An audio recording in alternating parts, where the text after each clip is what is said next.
We've already seen that King David is coming towards the end of his life, so it's no surprise that we have a record of his last words in 2 Samuel chapter 23. In these words we have his reflections on what is important in a ruler, features that were sadly lacking in his predecessor Saul and in the usurper Absalom, his son.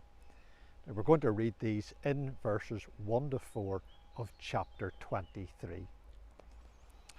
Now these be the last words of David. David the son of Jesse said, and the man who was raised up on high, the anointed of the God of Jacob, and the sweet psalmist of Israel said, the Spirit of the Lord spoke by me, and his word was in my tongue. The God of Israel said, the rock of Israel spoke to me.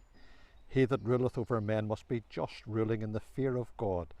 And he shall be as the light of the morning when the sun riseth, even a morning without clouds, as the tender grass springing out of the earth by clear shining after rain.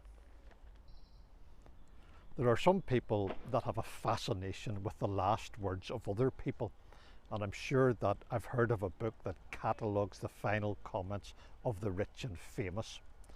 Now I can understand the preciousness of the last words of someone who was very dear to you, but as a sort of a general rule, I've never been overly interested in last words. I think that that's because in my mind, in the final analysis, they're just the words of a man or a woman, whether first, last or in between. But there is something notable about the last words of David as we read in verse 1, and it's this. His last words were not simply his own words, but they were words from God.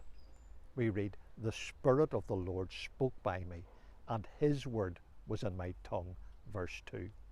And then we also read, the God of Israel said, the rock of Israel spoke to me, in verse 3.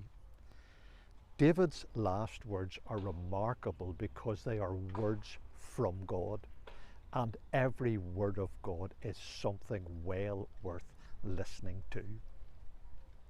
So listen to what God says about rulers. He that ruleth over men must be just, ruling in the fear of God, verse 3. In far too many circumstances, men say that might is right. A ruler must be a strong man, someone who is powerful, ruthless, and feared. But that's not what God says. In God's purpose, right is might.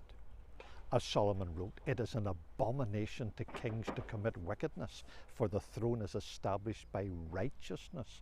Proverbs 16 verse 12.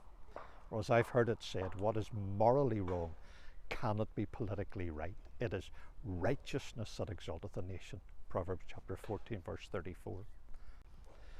Now what David says about the righteousness of rulers is true in a general sense. But I actually think that David has in mind God's ideal ruler, the Messiah himself, because he refers in verse 5 to God's everlasting covenant. In Psalm 72, David made this specific point when he wrote, he shall judge thy people with righteousness, Psalm 72 verse 2. That is, the Messiah will do so. This righteousness of God's ruler is described as the light of the morning, when the sun riseth, even a morning without clouds, verse 4 of our reading.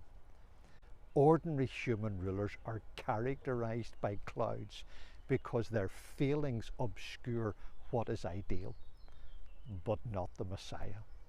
He shall be clear shining after rain, verse 4.